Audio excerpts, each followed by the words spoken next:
It's been nearly 13 months since Russia invaded the sovereign nation of Ukraine.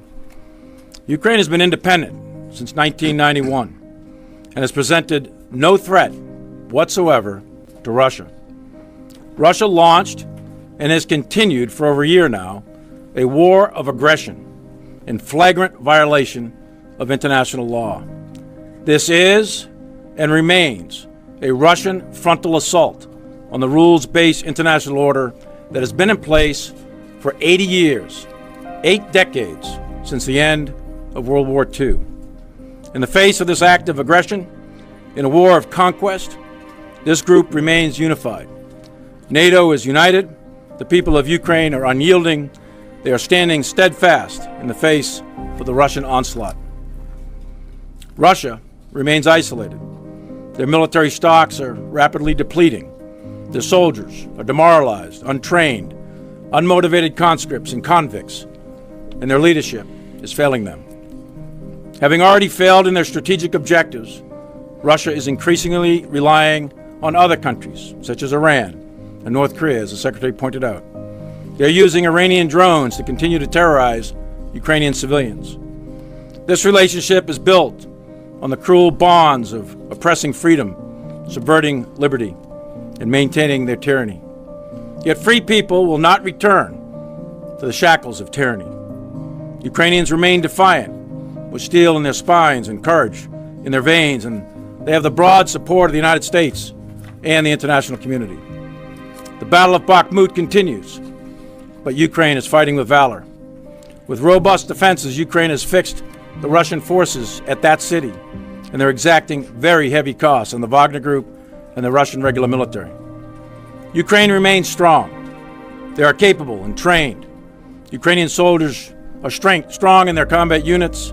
Their tanks, infantry fighting vehicles, and armored vehicles are only going to bolster the front line.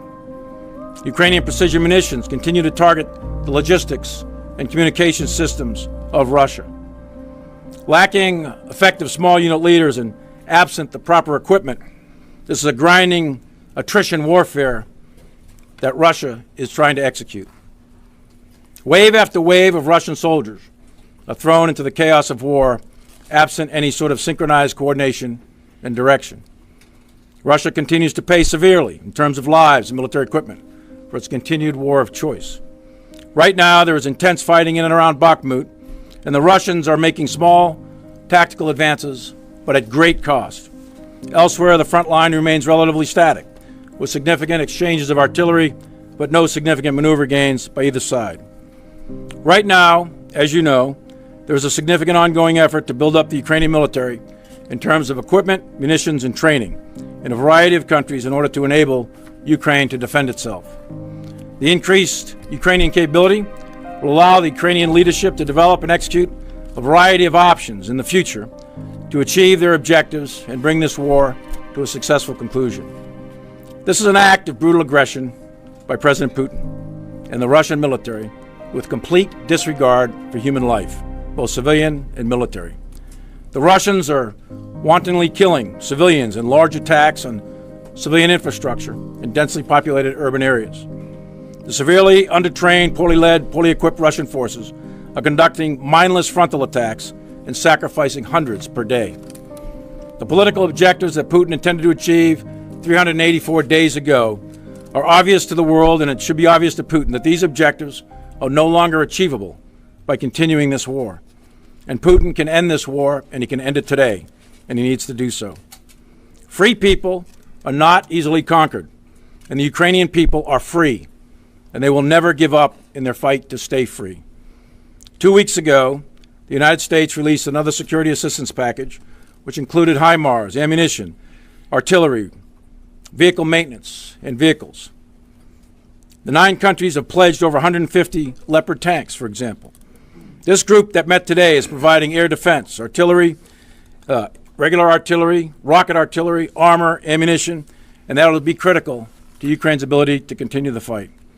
A broad mix of air defense systems have been promised, and they will protect the skies over Kyiv and the free cities of Ukraine. Artillery and armor are going to strengthen Ukraine lines, enable their forces to synchronize fire and movement for either offensive or defensive operations. long-range fires would challenge Russia's ability to command and control, protect, and sustain their forces.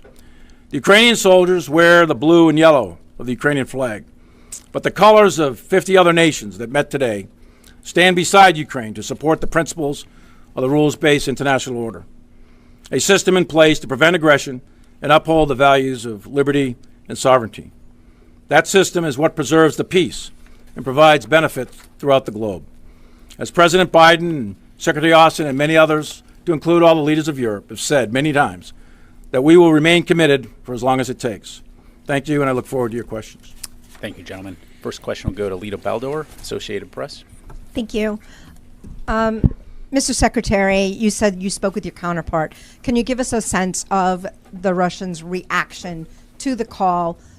Did they suggest to you their defense that this was an accident or intentional or that it never happened?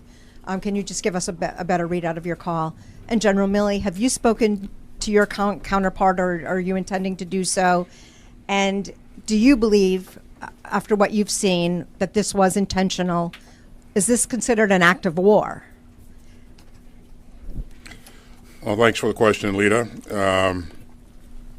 I won't speak for Minister Shoigu, nor will I get into the details of our discussion. I'll just reiterate that the United States will fly and operate wherever international law allows. Now, we take any potential for escalation very seriously, and that's why I believe it's important to keep the lines of communication open. I think it's really key that we're able to pick up the phone and engage each other, and I think that will help to prevent miscalculation going forward. So, Lita, thanks for the question. On the intentionality, don't know. I do plan to talk to my counterpart, General Gerasimov. We have a scheduled call. We'll see if that works out. So, was it intentional or not? Don't know yet. We know that the intercept was intentional. We know that the aggressive behavior was intentional. We also know it was very unprofessional and very unsafe. The actual contact of the fixed-wing Russian fighter with our UAV, the physical contact of those two, not sure yet. That remains to be seen. But I can't. I can tell you with certainty, though, that we have absolute evidence of the contact, and the intercepts, et cetera, and it's very aggressive. You've heard about the dumping of the fuel and everything else. We have video evidence of all that. So there's no question that part of it's intentional. The actual physical contact of the aircraft, that I'm not so sure. So we'll have to figure that out. That we're not positive of that yet. As far as an active war goes, I'm not gonna go there. Incidents happen, and clearly we do not seek armed conflict with Russia, and I believe that at this point we should investigate this incident and move on from there. But we will continue to exercise our rights in international airspace.